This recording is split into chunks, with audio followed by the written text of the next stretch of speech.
What's up, Neil? Yeah, no, all good, man. Having a quick dinner is lunch, is it? It's lunchtime your side, right? It's lunchtime here. Slam bamming it between productions, man. How you doing? No, very good, thanks. Very, very good. Very good. Whereabouts you based there, Chris? Utah. Okay, all right. Okay. What about you? I'm in South Africa, in Cape Town. I don't know if you know where that is. I've, I've been there before. Oh, right. Okay, wow. Okay, Safari. fantastic. Yeah. No, it's a beautiful country. What time is it there? Okay, so it's now we're 7 hours ahead, so it's now 20 past 10 in the evening. Yeah. Wow. All right. Yeah. Yeah, All right. man.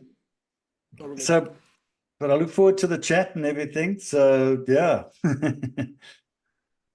Well, I'm ready to go. Okay, awesome. Cool. All right on. Let's just get the Okay, so I'm just going to do my little going on to our program and that kind of stuff, and then we'll have a great little chat. So, welcome to Real Estate Investor Talk and Neil Peterson, where we interview property industry leaders, investors, entrepreneurs, and movers and shakers in the real estate industry. And today we interview a real estate investor, a business coach, best-selling author, and breakthrough mentor coach who believes that you can also have it all. His name is Kris Krohn, and he's based in the United States in Utah. In fact, before the age of 40, this real estate maverick and eight-figure influencer has completed more than 5,000 real estate deals. He's become a self-made millionaire. He won second place in a bodybuilding competition, but also written several best-selling books. And in his new book, Time Machine, 5 Decisions to Accelerate Your Success Timeline and Live 1,000 Lives. So Kris shares his revolutionary guide for arbitraging your time, resulting in more wealth, more time to give and receive love, a healthier body, and the ability to fit more life into the one you're already living. So Kris has recently been featured in Forbes, Business Insider, Tech Times, and much more.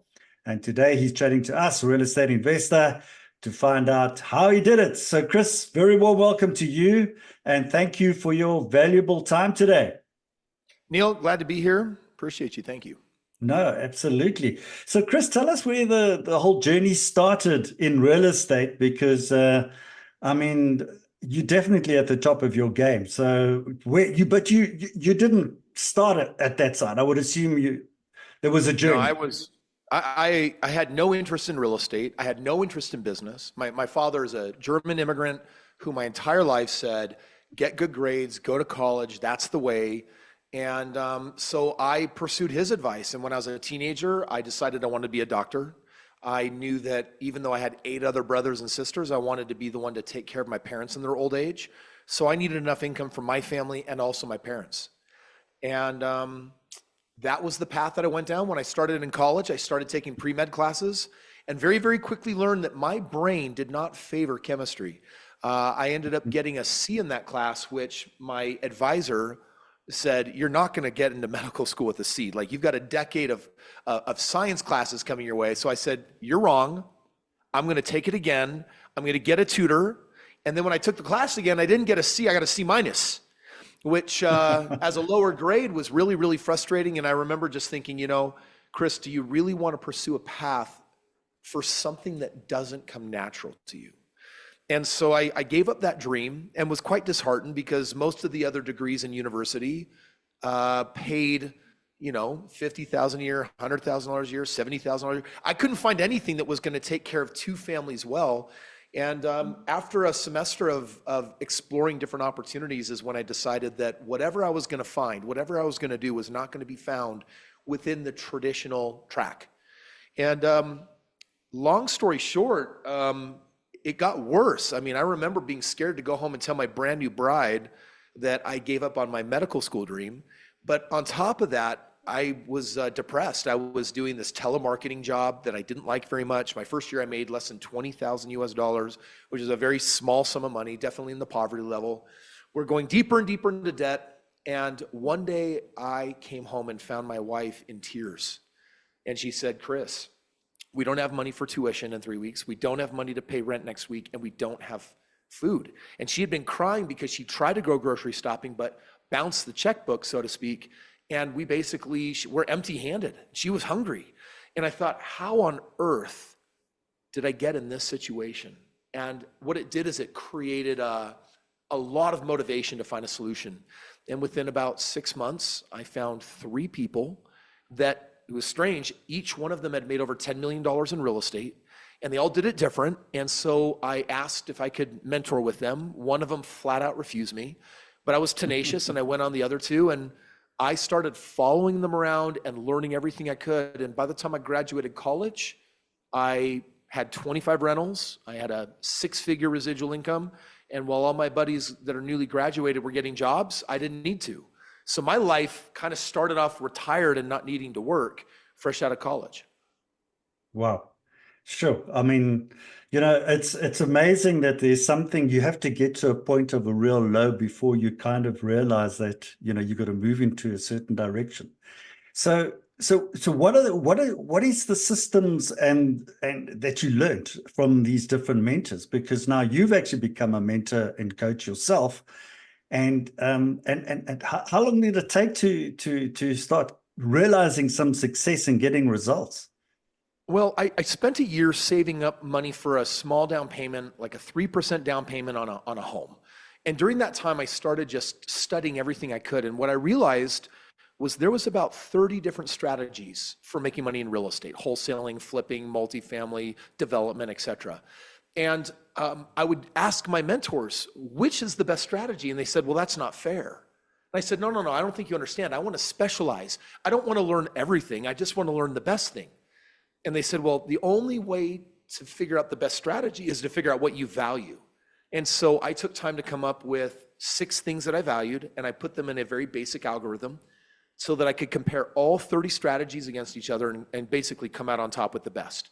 And what I decided is that the best strategy for me would require the least time, the least effort, the least risk, make the most profit, work in up and down markets, and be a service to the community. And based on those 6, I discovered for me that based on that the best strategy in real estate was going to be buying single family homes about 30% below the median in the top 5 out of 324 markets on a short-term buy and hold of 5 to 7 years. And so I started doing this strategy, and I found that I was producing 25 to 30% ROI every year on my money. And bought my very first house. I used the equity in it to house hack into a second house. I used the second house to buy my third. I really started with $3,300, and that was all I needed to acquire those first 25 homes and basically build a net worth of $1.6 million. Back then it seemed like a lot of money, but have since gone on to, buy thousands of properties. And I've mechanized the system so that it actually just happens all entirely on its own without needing me. So share some of these systems, and are you prepared to talk about the top 5 markets? Because I know, Yes. these. Can you maybe share that with us? Yeah, so the system is really simple. In the beginning, I started with lease options. That meant that I would put a rent-to-own sign out in front of the house, and instead of attracting a renter, I was looking for a future homeowner, someone that basically would hold the home and buy it within 3, 4, 5 years. I found that I would charge and get a few $100s or more a month rent when I did that. I would get a non-refundable down payment, and on average, I made at least twice as much money on a lease option than a rental. And so that's what I did for my first 25 homes. And I did all that work myself before I systematized. So I had to basically find, below market deals. I then was the one that would put out the signs and do open houses and show the house to multiple families at once to find the family that wanted to do the down payment and make the payments. And then really by the time I got to 25 homes, I was pulling my hair out because I was still I was just about to end my full-time student career. I was still working full-time, and I was building my business full-time. So that was a lot. And I was coming up against a belief of my father's, who had taught me, son, if you want something done right, you have to do it yourself. And I got to a place where I said, that is not going to work for me, or I'm going to go crazy. So what I did is I developed a new belief that was an experiment that said, if you want it done right, never do it yourself. And what that meant was, right when I graduated college and quit my job, I hired someone to basically do all of my real estate for me. And so I went from working over 100 hours a week to literally working maybe 1 or 2 hours a week. And I got my time back. And that's when I learned the value of freedom, that is really time and money. If you have time without money or money without time, you're still trapped. And so that's when I started, moving into scale. And that meant I built a team that would basically do the acquisitions, find me the good deals that would produce. And I created a minimum box. I need to make 25% on my money, minimal, because that means that my money doubles every 3 years. Now, what I've been doing in real estate the last several years is averaging closer to 34%. And that means that my money doubles every other year. So that was the first criteria. So I built an acquisition team. Then I needed to build a team that could help me do all of the property management. When I moved nationwide into these top markets, I couldn't do lease options anymore. So if I could find a superior rental market, I could make the same amount of money as a lease option to keep the ROI really high. Today, I've got teams in Florida surrounding the Orlando market. We're in Nashville, Tennessee. We're in Alabama, and we're in Oklahoma. Those are 4 of our markets that we're in right now where we're doing a lot of volume. And those are markets where I can consistently produce these higher ROIs. So the acquisition team, what we do is we go to an area where we focus on doing a lot of real estate. And the reason why is because I need to find a mid-sized property management company so that I wouldn't get lost. If you've ever bought out-of-state real estate, it can be such a nightmare. I bought a home, it's out of state, and the property manager doesn't care about me because I'm 10% of gross rents. If it's 1,800 gross rents, I'm worth $180 a month. That's nothing. There's no loyalty. But if I would give 500 homes to a property manager that only has 500 homes, I will double their business. And because that's so meaningful to them, I ask them to charge me 6% instead of 10%, which they say yes to most of the time. And because I'm doing everything in batch, they view me as one large client, which means it's no longer a relationship worth $180 a month. It's a relationship worth tens of thousands of dollars, and they don't want to lose me, which means I can really enforce good property management and a level of care that I need on that property. Okay, interesting. And have you always gone for single family homes? Is that kind of one particular asset class that you've kept to, or have you diversed into other categories of real estate? I get asked this question a lot. People have asked, Kris, how come you haven't graduated to multifamily? Right. And my answer is that multifamily is lazy. And they look at me and they say, wait, what do you mean? It's easier. I said, no, it's lazier. You see, in single family, I can average 34%. Anytime I look at multifamily, my numbers are closer to 18 to 25%. And it's not as homogenous. It's not as scalable. In other words, when I'm doing single family in an area, I now have actuaries. I can look back at the data on the last 2,000 homes in this area and determine good buys and good finds based on what I'm learning across the whole portfolio. When you do a multifamily project, all your eggs are sitting in that basket. And when you do your next one, it's not going to look anything remote like the first one. And so people do it so that scale is more easily attained. However, what they give up is ROI. And so for me, one of my standards is ROI, and I will never sacrifice ROI for lazy. So I haven't, quote unquote, graduated in multifamily because I actually don't find it financially making sense. Now, on the other hand, that also meant that I had to figure out how to scale single family. Most people think that's crazy. I'm not familiar with anyone that has done the amount of single family that I have now to date in the last 20 years. In other words, I have no competitors. And so what I've done is I've also simultaneously carved out a niche where nobody is. And what I can then promise people are higher returns than they're going to get doing the other strategies. But 34% for single family is phenomenal. I mean, yes. And you would think that in a multi-family type where you get more renters, I mean, it's split into, 2 different properties, isn't it? It's you would think that there's more renters, more income. Yeah, you do pick up a lot of other expenses. And one of the other problems is, take a look, for example, at duplex. When you're a novice investor, you think a duplex is smart, a fourplex is smart. You still have residential loan terms, so it's easier to qualify for. And you're like, well, more doors is more better, right? But the number of investors that are looking for a legal duplex is so high that the market is fairly elastic, which means your likelihood of getting a deal on a duplex is significantly harder than single family. And Right. so part of it has to do with scalability. Multifamily, yeah, you can acquire 500 doors in a single shot, but how scalable is it? And Mm. because Mm. there's enough people looking for deals like that in the market, you have your ROI going down. Right. So, I mean, but 34%, you got to be you got to be buying below market value. It has to be. That has to be where the returns are coming from. Well, if you take a look at it, um, I buy in markets that have very high appreciation. And so Okay. as I track that data over 5 or 10 years and go into a market like Florida, Mm. where we'll see appreciation rates of 10 to 12% a year.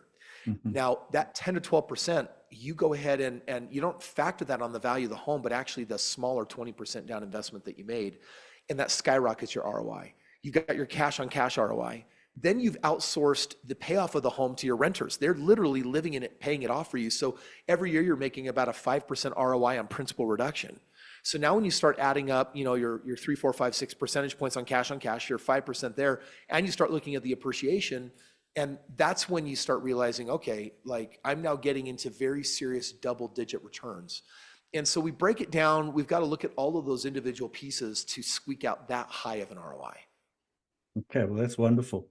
So let's just pivot a little bit. And I want to really sort of unpack this a little bit because this is kind of like the mantra that you operate from, how to arbitrage your time to become wealthier, healthier, and live a more meaningful life. But maybe you can explain a little bit, why this time mastery should be the goal and not money mastery. Do you want to sort of elaborate a little bit on that? Yeah, so when I created my first real estate strategy, I said that one of my 6 criteria was it has to require no time. And it's because of where I was at in my life. You see, when I decided that I didn't want to be a doctor and that I was going to create my own path, I got very frustrated at this notion that my wife, we're very conservative backgrounds, and my wife didn't want to work. We didn't have kids yet. And I just said, well, that's not fair. Like, we're newly married. Like, you get a job, I get a job. Let's help the family. And she said, Sure. Kris, someday I'm going to make babies, and I'm going to be in charge of that. You're in charge of the money thing. And kind of from this entitled energy of why was I born at a time in our century where all of that weight is on me. And I said, fine. But because I can't find a job that I'll enjoy, that's what I assumed I'd never be able to find one. I had a couple of jobs up until then. I'm like, who wants to spend 40 or 50 or 60 hours of their life doing something they don't enjoy? I think that's how you age in the first place. That's how you learn to hate life and stop being an avid learner, a passionate human being, someone excited for all the thrills and frills and everything that life can offer. So I said, fine, I'm going to figure out the money game so well that I don't have to get a job. She said, fine.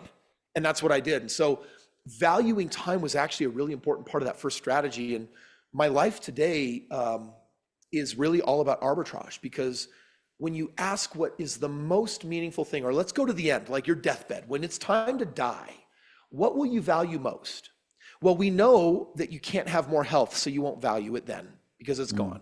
You Mm. can't value money because it doesn't matter how much you have, it can't save your life, Yeah. which means that I think that the game is going to become highly sentimental. It's going to become based on the people in your life, the memories, the travel, or in other words, what did you do that created the most magnificent memories? Mm. And my world today is really built around making memories. And to make memories, it requires time. And so I am obsessed with time. I count the minutes. And for a lot of people, when they make more money, it's because they want more stuff. Like, if I have more money, I can have a bigger house, I can have nicer cars, I can have a nicer jet. But for me, more money always means one thing first. And it's not more stuff for me, it's more time. So several years ago, I realized that I was totally financially free, but my wife was not. She was busy raising our 4 kids. This is mud back in her face because, I figured out the money game, but she couldn't really outsource the parenting game. And so I had all this time and I wanted to spend time with her and I couldn't spend it with her. So I said, here's what I'm going to do. I'm going to hire a cook, a driver. We're going to start homeschool. We're going to hire private teachers. I'm going to bring on this staff, home organizer. They're going to do all of the stuff for you. And for about a month, she fought me hard. She said, Kris, you're taking away my identity. Like, that's my job. And I said, well, finally, after this, I just negotiated and said, hey, let me hire the people, give them 3 weeks. If in 3 weeks you're not massively in love with your life, we'll go back to the way things were. She reluctantly agreed. I hired all the people, and within 3 weeks, when I finally circled back and said, how's your life? She was crying. She said, Kris, you gave me all of my time back. I now can be with my kids, not doing minutia or driving around. I can do meaningful things with them. And everything shifted and changed. It wasn't just financial freedom for her, it was for our family. And so if you take a look at it, when I travel around the world, I'm always going somewhere. It's not for work and it's not for money. It's always for making a memory, because I believe, that's my theory, that in the end, that's what will matter most. And to do that, you have to become a ninja, yes, of money, but even more so of time. The way we manage our time determines how much of it we really have remainder. Here's most people's life. Well, I have 168 hours a week, 1,440 minutes a day, and everything is pre-subscribed. It's like I've already filled my life with all these obligations. So I'm working 40 hours a week and I commute 5 hours a week. So that's my prime time gone, boom. You know, and then on top of that, I actually scroll social media for 2 hours a day. Cool, there's another 15 hours gone. Well, and then, you know, I get up and I go to the gym and I eat my food, and and then I have all this minutia. I have to do my honey-do list and fix up the house and mow the lawn and do all this stuff. And when you add it all up, you get to the end of the week, and you're like, I didn't have any time.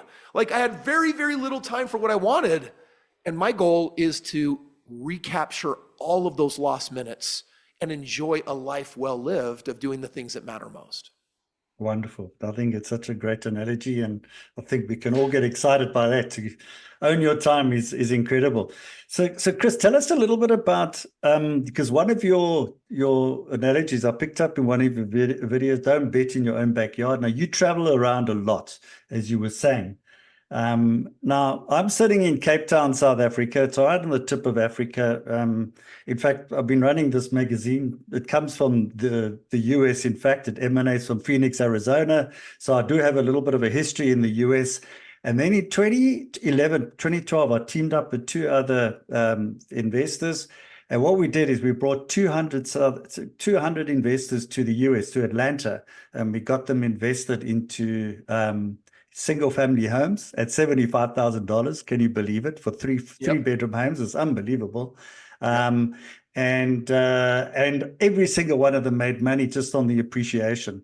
And also in South Africa, we got a big problem. Is our currency. It's 20 to 1. It's 20 South African rands for $1, which is crazy money. When they invested that time, it was 8 rand to $1. So everybody made it on the capital appreciation on the currency, as well as getting the appreciation on the property. So just a little bit of thought of somebody who's probably sitting in South Africa and say, well, should I get into the US market? I would say yes, but you've got to jump on a plane. And I think we have to talk to you, Kris. Yeah, it's I've got partners all over the world that actually invest in the US, and sometimes they ask, why don't we invest in other emerging markets? And, you know, sometimes we romanticize ideas. Like, what hurts people the most in real estate is when they're like, oh, I want that bed and breakfast and the attic that you can rent out, something unique, and that's going to be amazing. I'm like, no, I think you're fantasizing about your dreams. Or, hey, I want to fix up this house, but I want to fix it up as if I'm going to live in it. We're going to put granite countertops in. And I'm like, whoa, you're getting emotional again. It's a numbers game. Make it about the ROI, right? The balance sheet is what you fall in love with. This is not your house. This is an investment. Well, shouldn't I fix up my house nice? No nicer than any other house in the neighborhood, because every dollar above that is every dollar you'll never recapture, because the house isn't worth the money that you put into it. It's worth an aggregate or average of what the other houses in the market in that neighborhood are selling for. So we sometimes romanticize these notions. And one of those is like, well, I want to own real estate in here, and then I also want an Airbnb by the water. And it's like, listen, don't do that. Don't buy an Airbnb by the water because you're going to use it a few times a year and you've romanticized this. You're going to mess up your whole everything. Go buy an investment that makes the highest ROI, take your winnings, and then go rent whatever Airbnb you want, whenever you want, right? So when people ask, why not go out of country, you know, often they're thinking, well, I'm more familiar with, you know, what's happening in Africa. Will you help me invest there? And the reason why I don't is because my strategy is agnostic towards one thing, ROI. And it's really just about what will make the most money. And it does balance least time, least effort, working up and down markets and provide a service for people.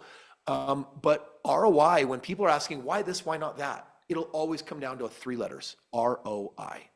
Right. Okay. So would you encourage people from South Africa to come along to the US and invest in US markets? Yeah, and they're more than welcome to. We've got people all over the world that are definitely coming and investing in the United States. There's so many exciting things happening in the market right now.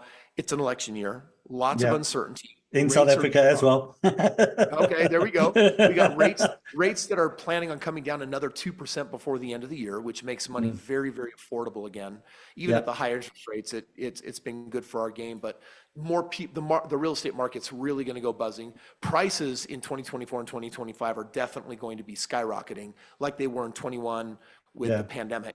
So we're definitely excited about that. So it's definitely a time to be bullish in the market. I would say that in the last 20 years, the three best entry points in real estate, even though I'm always playing, would have been 2009, 2020, and now 2024. All right. Okay. So maybe just in closing then, Kris, maybe give us some of, say, maybe 5 of your best tips that you can give us or to investors out there in real estate. Maybe you got more than 5, maybe you got 10. I'm not quite sure, but maybe leave us with something that we could take away and say, hey, I'd like to, I'm going to try and implement this, what Kris said. Yeah, so my first piece of advice would be never pay stuff off. I am most hated on the internet for a video that's got millions of views that tells you never to pay off your mortgage. And that's because there's a lot of people that follow Dave Ramsey or other people that are ultra financial conservative. And when you really, I'll speak to the US, I can't speak to Africa, but I'll tell you that in the US, that the average person at 65 for retirement has $254,000 in their retirement fund. And yet they're currently living off of $85,000 a year. So they only have 3 years of money. And how did they get in such an upside down situation? From being conservative. You see, conservative feels good as you are aging through life because your money is safe and it's not going down. And yet, if it's guaranteed to not be enough for retirement, that's the problem. So paying something off goes hand in hand with this very conservative mindset. If I were talking to someone that said, well, my house is half paid off, I'd say, cool, then go remortgage it back up. Go get a home equity line of credit from the bank and pull money out. And they say, well, why? And then I'll say this, what is giving you your best return on your money? Buying property or a 401k, IRA, whatever retirement plan? And inevitably they say, well, my real estate. And anyone that bought real estate in 2021,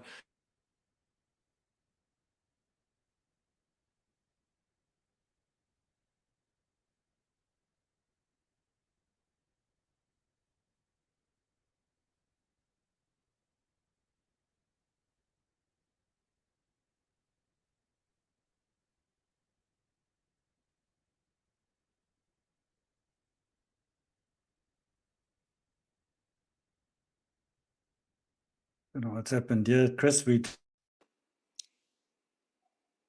I don't know. We just lost the signal there. Sorry, Kris. that's I okay, don't we'll know. just keep going, yeah?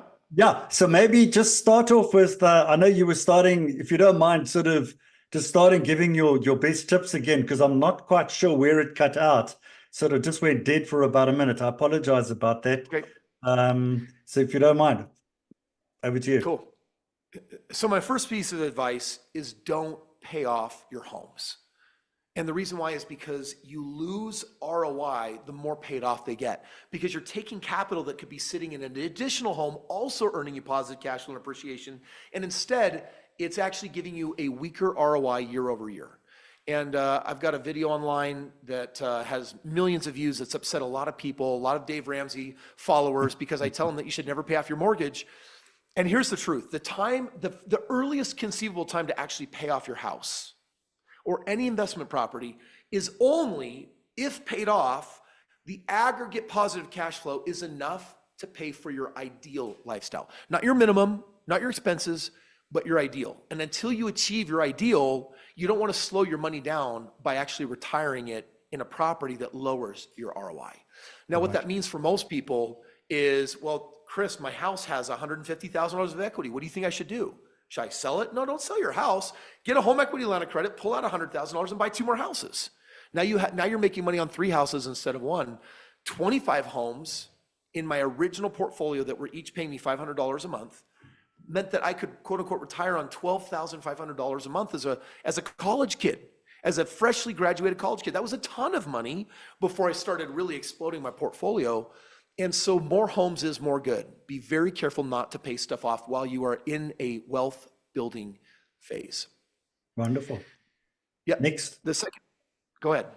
No, the next one. I'm excited because this is such really good information, Kris. I must say that I could listen to you all day because you can see that, you add massive value to your audience. And I love your energy. I love your sort of different approach in terms of real estate. I mean, I've been exposed to many of the so-called gurus, and I'll be also interested to know who helped you to get you onto your path. But your second best piece of advice.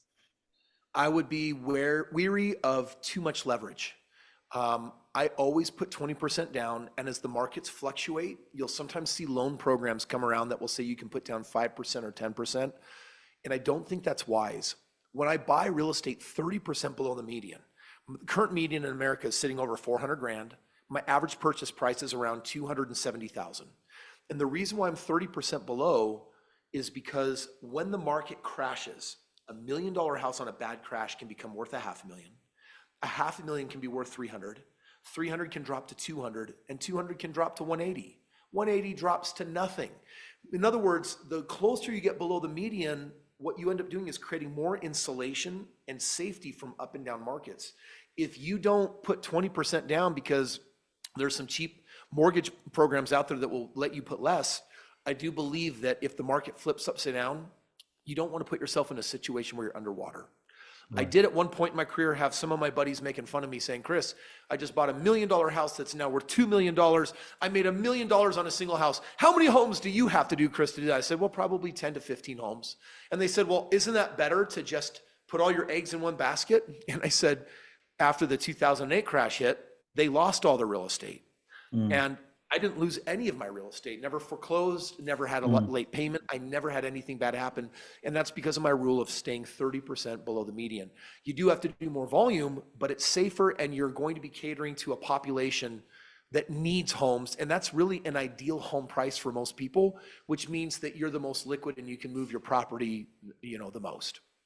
Wonderful. Your third piece, I know there's still 2 more to go. 3 more, sorry. All right. My third piece of advice is going to seem very tangential, and it has to do with positivity. When I bought my second investment property, about after a year or two, the tenants moved out and they destroyed the place. And for me, destroyed meant I had to do all new carpet, all new paint. I had to fix a window. And I remember putting that $7,000 or $8,000 into the property that I didn't have reserves for. And I was very frustrated, and I wondered, had I just made a big mistake? Did I really mess up? Years later, I sold the property, made $130,000. And I remember when I received that check, I thought to myself, that at that moment, that $7,000, $8,000 ding hurt.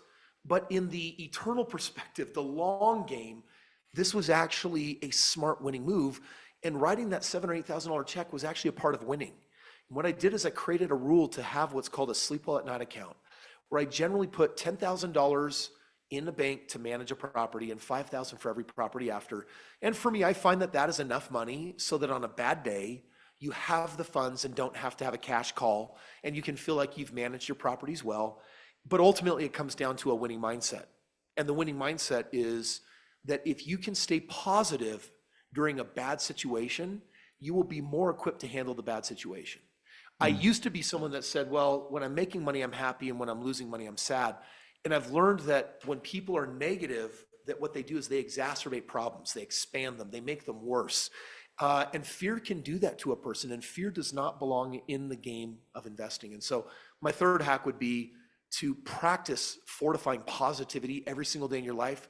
Read positivity books, productivity books, make yourself a positive person. I think that when I have people come to my live events, or when people partner with me, and people are reaching out on my social media saying, I want to partner with Kris Krohn. He'll do all of the work for me, and all I have to do is put up money that's sitting in a dusty account. And what a win-win. And the number one thing that I screen for is positivity, but the number one thing that makes them want to partner with me is my positivity. It's my energy. And I believe that my energy has saved me millions of dollars because on bad days, without having the right kind of mindset, you can lose your entire vision, want to sell everything, and become a don't wanter when the reality is you just needed to adjust your expectations and standards for your portfolio management style. It's a nice piece of advice. Definitely. I think that's something I'll take along with me as well. Two more. I think we've done three there, Kris. My fourth piece of advice is also going to seem a little tangential, which is if you're in a committed relationship with your significant other, you need to put more time into them than you do any of your wealth building strategies. I cannot tell you how many people I know that went on to become massively financially successful, but they traded their family for their wins. And the significance and all of the allurement that came with financial success at some point meant that they were not investing in their core relationships. And I've met many sad, wealthy people, many miserable, successful people that have made incredible money, but they would have traded it all to do their relationship different. No amount of success and no amount of money will ever replace the happiness that you can get on an investment into your home life. And so have balance. Make sure that your family is in a really great shape as you stretch yourself. Investing sometimes is a stretching and getting out of your comfort zone and doing things you haven't done before. Make sure you're good with your family because I think that will also make it easier to invest, but vice versa. Should you be successful, you don't want it to be at the expense of your family. Wonderful. And I just hope that your wife is also a co-investor along with you as well. So has she taken the plunge? When I bought my first property, she went in super, super nervous. She said, Kris, I'm trusting you, but I am nervous as hell. And when I bought our second property, 3 months later, she said, I don't know what I'm supposed to do with this extra $600 every month it gives me, but it makes me very happy. And she said, Kris, I think we should buy more real estate. And that's when I knew she had taken the plunge. And man, she has been with me at my hip ever since. Wonderful. Excellent. And your last piece of advice, or fifth, last but not least. I think my last piece of advice is that the nature of ROI, return on investment, is to be able to compare different opportunities. And sometimes we look at one ROI that produces 70% and think it's better than another that produces 30%. But you actually have to look at all the ROIs because there's an ROI on money, but then there's also an ROI on time. There's also an ROI on joy or energy. And that's what this other book that I just wrote last year, Have It All, is about 5 different ROIs that you should care the most about. And my new book, Time Machine, is about 5 emotional ROIs, which basically balance out, hey, if you're doing something for money, but you hate what it is, then you may hate your life. It may not be worth it. And so in the game of real estate, there's some people that are ecstatic about it, but Neil, there's people that hate it. And that's why I decided to create a very unique opening in my world that said, hey, if you love the money real estate can make, but you know you won't enjoy doing it, you'll probably F it up if you're doing it on your own. So reach out to someone that you can partner with. And this is one of my biggest rules of life. Anytime you want the benefit of something, but you know you don't have the passion to do it with Malcolm Gladwell's 10,000 Hours of Mastery, you should find somebody to do it with. And every week, almost every day, because I have a surplus of amazing deals, almost every single day I have people reaching out to me saying, can I be your next partner? And after I vet them for positivity and playing the long game and say yes, they'll throw money into deals with me. We'll do these deals together. And I will remove the 341 hours of work that I put in on the front end of every deal that they now don't have to. So they get to play with an expert playing at the highest level, and they get to have fun maintaining what they want to do with their time. That is such a win-win for them. So I think my final piece of advice is that whatever you do, make sure it's something that you really enjoy and love, because we can only take so much negativity before we enter a low vibrational state that is ultimately going to ruin our mindset, put us into fear, put us into scarcity, and keep us from winning overall. Do what you love, even if you have to give something up to partner with someone else to make sure it's done the right way. Wonderful. Kris Krohn, it's absolutely wonderful chatting to you. I think there's some real gems of insights and advice that we could implement certainly to our investors. And I'd definitely like to have another chat with you again soon. And but I'd just like to thank you very much for your time, which you value so much. And I think this is definitely something fresh and new for our audience. So thank you very much, Kris. It's great chatting to you, and thanks for the opportunity. Thank you, Neil. Appreciate it. Great. Great. No, well, thanks, Kris. Thanks very much. I mean, this is now the end of the interview. So I really appreciate and I like your approach. It's a fresh approach.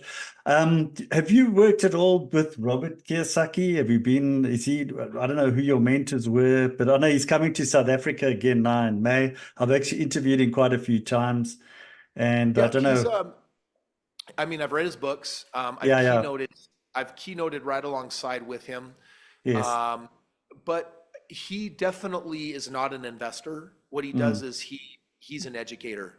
And he Yes. really, for the most Yeah. part, makes his money as an educator. That's where a I lot of the agree. gurus come from. So, Exactly. you know, for me, I would rather have mentors that have actually really done a significant amount of real estate.